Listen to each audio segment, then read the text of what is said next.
স্মিতা, বয়স মাত্র 1 বছর। হাঁটতে শিখিনি এখনো।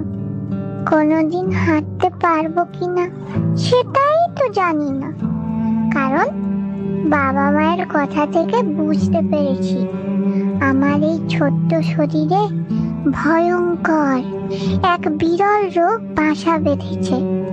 সেই রোগের চিকিৎসা করাতে গিয়ে প্রতিদিন চুপি চুপি আমার মাম্মা আর বাপি কান্নাকাটি করছে, কারণ আমার এই রোগ সারাতে 16 কোটি টাকা দরকার, যেটা জোগাড় করার সামর্থ্য আমার বাপি মাম্মামের নেই। জানো তো, আমার হাতেও সময় বেশি নেই। ডাক্তার দাদু বলেছে মাত্র 5 থেকে 6 মাস, তার মধ্যেই শুরু করতে হবে চিকিৎসা।